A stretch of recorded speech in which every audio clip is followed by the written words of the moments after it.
For this job, you're going to need a ratchet, 1/2 inch socket, 5/16 socket, 1/16 socket, 1 1/4 socket, and if you're taking the shocks off like I am, a 3/4 inch socket and a 3/4 inch wrench. Need a 1/4 inch Allen head, flathead screwdriver, some needle nose, a punch or chisel, something to hold up your brake caliper, a pry bar or two, a magnet or a pick, possibly a breaker bar, a hammer, and maybe even a bigger hammer.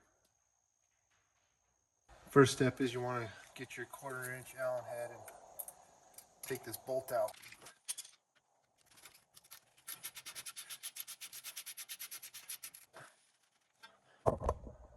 I like to lay out a paper towel, put all my parts on somewhere clean. Next, you'll take your chisel and punch, and up here on this brake caliper, this piece slides out right here, and then you can pull the caliper out.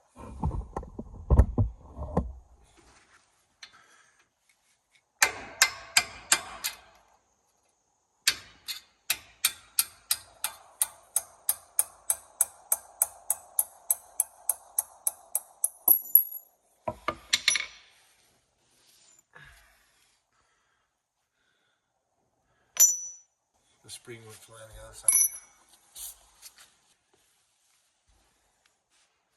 A piece of spring steel to keep pressure on that caliper. Pull this out. It might be a little hard. I have to give a little persuasion.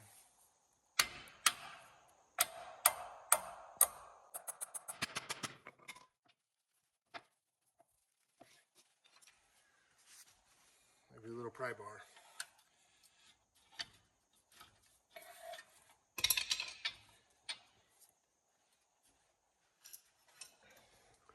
Once you have it out, you'll want to get whatever you have to hook that and kind of hook it so the weight isn't hanging on the brake line.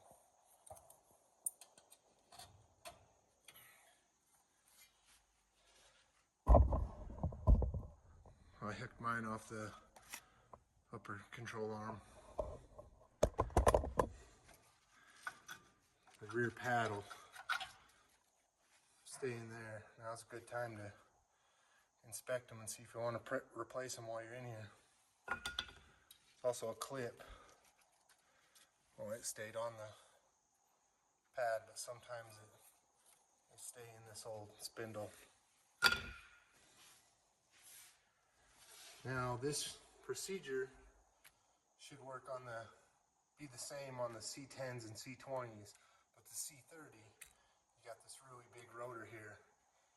And to get this dust cap off, there's some holes. I don't know if you can see those. There's a hole where you can get a flathead in there, maybe a small chisel, and pop that dust cap off.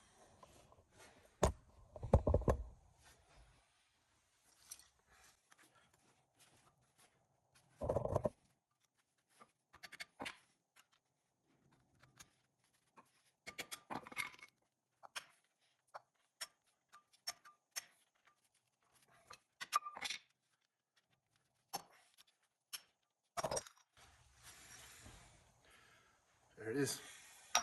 See if I can get a light seeing that a little better. That's your 1 1/4 nut. It does have a cotter pin on there.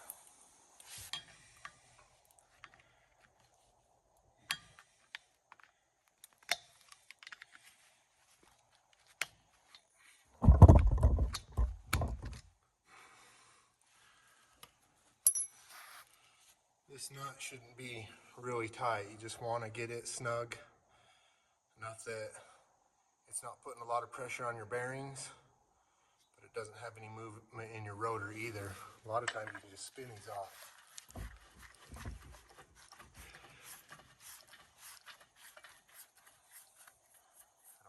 torque spec is on that. I can look it up, but I usually just get them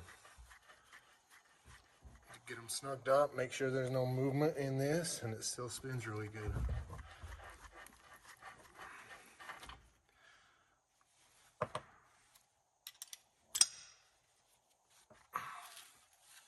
There's a retainer washer in there. This is where you need your pick or your magnet. I find with the magnet it comes out pretty easy.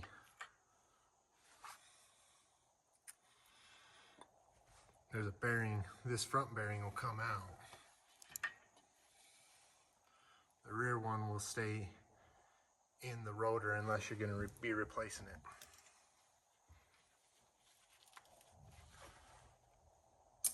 Now you can pull this off.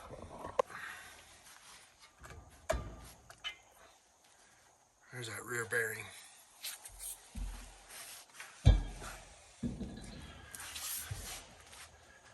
Now from here on out, the C30, C10, and C20 should all be the same process. The bolts may be a different size on the C10 and C20, I'm not sure, but the process is the same. I'm going to pull this dust pad off, 1/2 inch socket.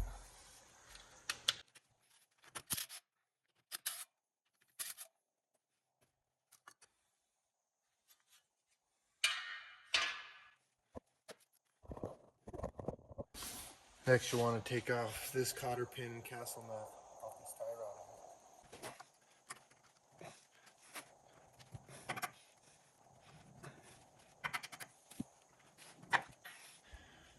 I'm going to replace all these while I'm at it, but if you're going to reuse them, just set them somewhere where you'll find them.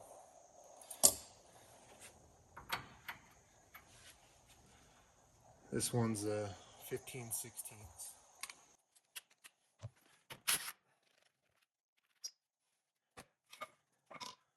On this one, I like to hit it here on the old spindle just to loosen it up, and maybe take a punch if you need to, or put the nut back on so you're not mushrooming out these threads, and just pop this back up. I like to take the castle nut, turn it around, and put it back on. Thread it almost all the way on. Leave a little gap between the nut and the spindle.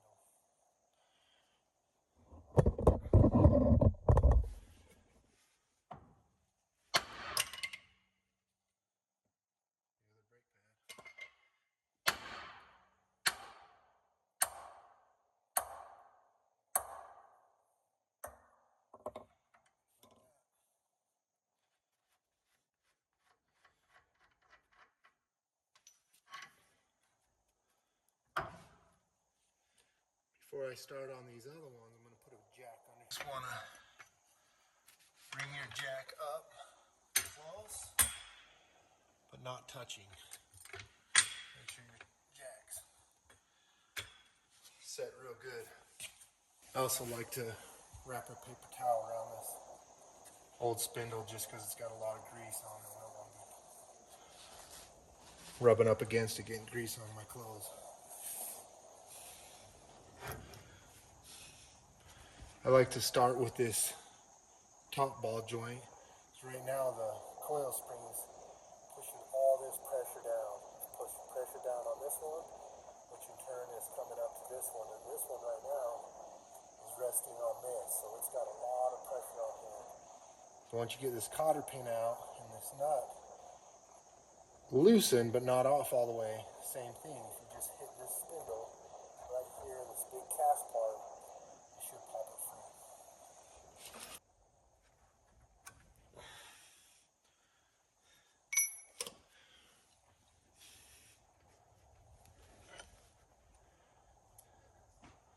Ball joints are 1 1/16. This is where you may need the breaker bolt. You'll just like to come down a little bit, maybe a 1/8 of an inch or so. With all this pressure on here now, I'm just going to hit this right here.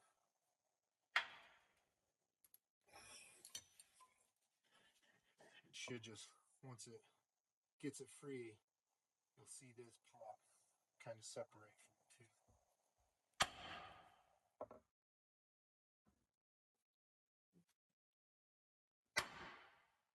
Just like that. I'll leave this on here, and then I'll go to the bottom one. Take that one off.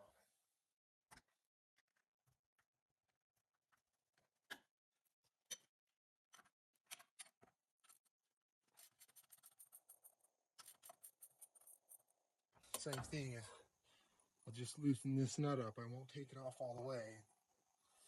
Might give me a little bit more. I got some pressure on there right now. Same thing, you just want to hit that cast part. Bang, that popped out. On the other side, I needed the bigger hammer.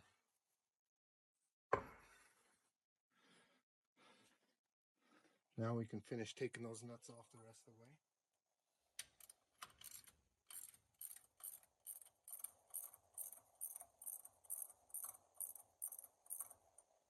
I'm going to leave the jack under here supporting this, but when I take the coil out to cut it later on, I would get out of the way somewhere, just slowly lower that jack, and that coil should be able just to come right out.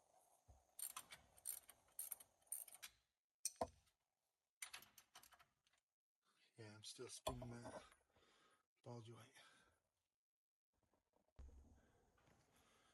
So I had to get my impact, run that nut back down there to get pressure on that ball joint, and then take it off. So now I'll lower this jack a little bit more and get that to come free. On the bottom side, there's a washer.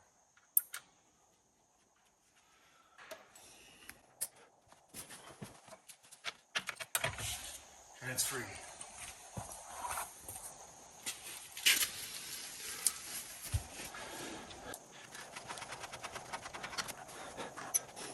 Now, you just leave everything there, get a pry bar and pry this top arm up, pull that spindle out.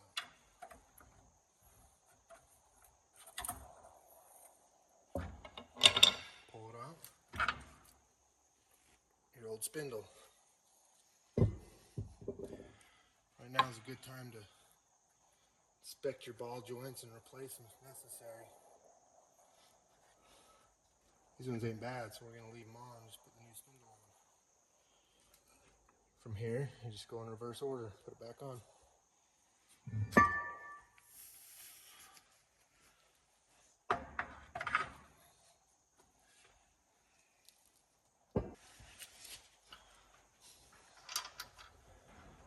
Another thing I like to do before I start putting everything back together, I'll grab a punch, slide it through the hole the cotter pin goes in, give me a paint marker, and on the top of that ball joint, just put a line. So when I am going to put the new cotter pin in, I'm not sitting there spinning the castle nut trying to find the hole. I know where the hole is. Once I get that cotter pin in the right spot, then I'll just slide the cotter pin right in.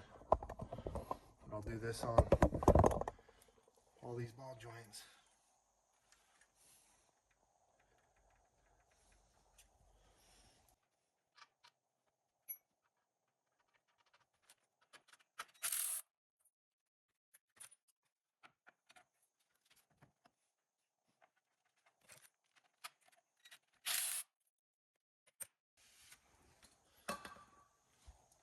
With this drop spindle, it raises this part too, the drag link comes on, and now it goes up and in instead of down and in. I just got to thread this out.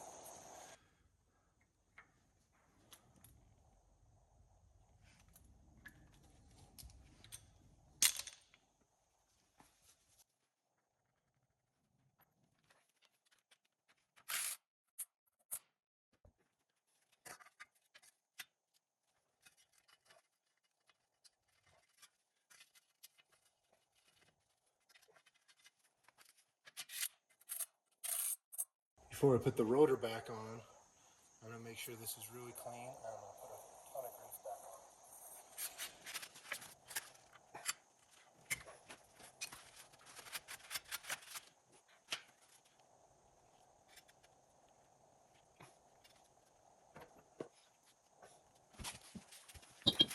sure this rotor's all nice and greased too.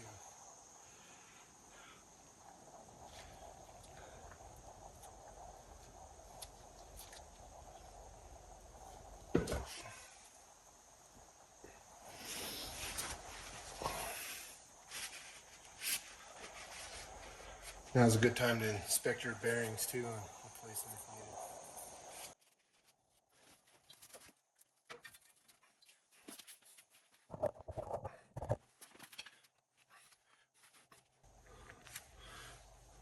Grease my bearing really good too.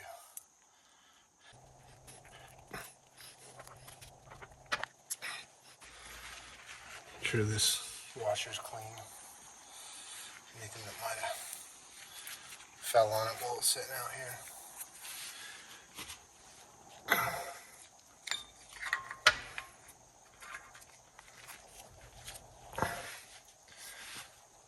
Nut.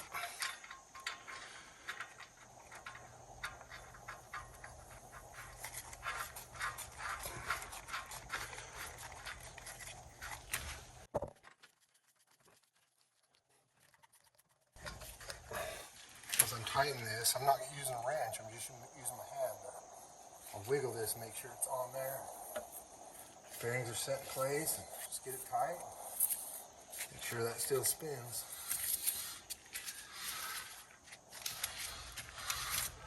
And then you don't want to have any play either. But you also want that to spin nice and free. Like I said, I'm not sure what the torque spec is, but it's just how I do it.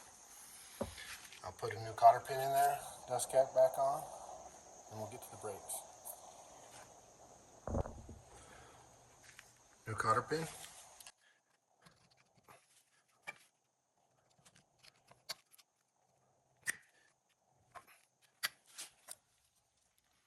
Dust cap.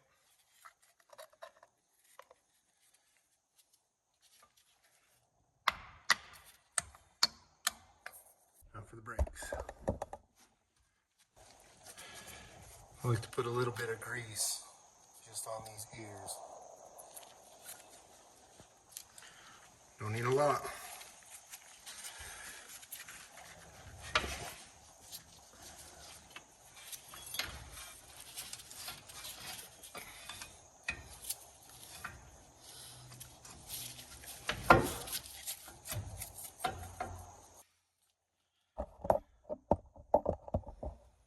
Once you get that back up in place, you can slide this wedge back in there. I like to get it started at an angle.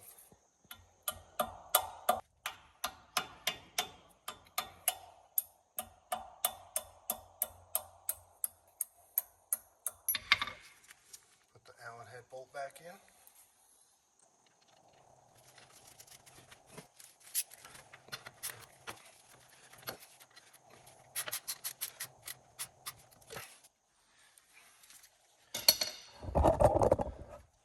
I will be replacing this shock later too, but for now, until I get in there and cut that coil and see where it needs to be, I'm just going to leave it. I also left the cotter pins out of the ball joints, so I'm going to be pulling it back off when I do cut the coil, but I'll put new cotter pins back in when I do the final assembly.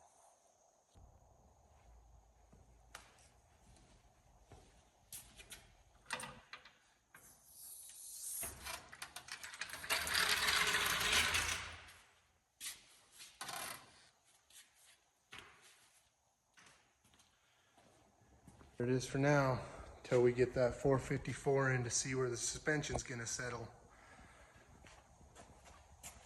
It's actually pretty close to level, but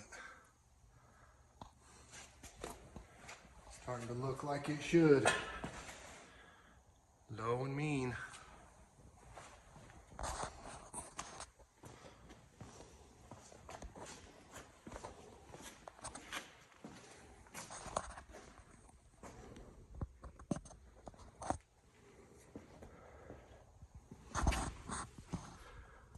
Got maybe 2 inches before that tire's tucked up into that wheel well just a little bit, like the back. I don't know how much that 454 is going to squat this front end, but Plan was to cut a little bit off the coil to get it to set level. Might not need to. Just have to wait and see.